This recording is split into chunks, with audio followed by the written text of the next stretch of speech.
So if you could just first tell us what part of the branch you were in? Yeah, first off, I'm Mr. McDonald. I joined the Marine Corps Reserves fresh, and didn't even go to my own graduation.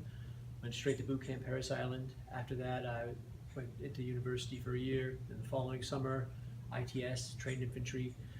While I was there, got an ROTC scholarship and ended up going into the Army for 3 years, active duty, working with nukes. Actually, Lance and Pershing 1A missile systems. And it was a nice cush. I would call it cush compared to some of the infantry. I was now a branch artillery and spent a lot of time, actually spent more time probably in training, learning about the military, practicing to be in the military than actually in the military, ironically, about equal time. But it's fun. I did a lot of airborne, a few other things. Got to go to Ranger School too. That's another story.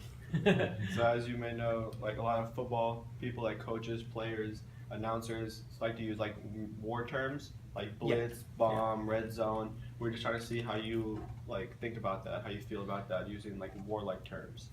Yeah, in truth, I'm not a combat vet, so I've only been in, I was in during the Gulf War, but I wasn't in the theater.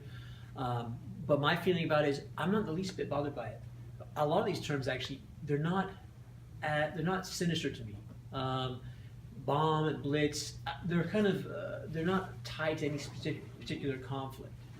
If they said massacre or words like that, maybe I might be a little concerned, but it's a rough sport.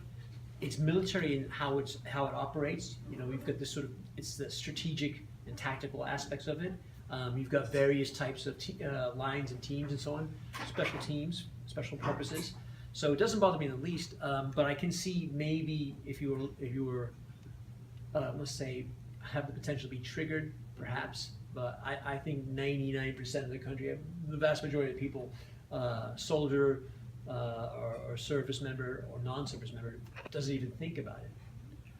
But I'll be honest with you, what I find more odious is really when politicians use war language. That frightens me a little bit. And some of the terms they use in the military, out of necessity, the military, you have to be.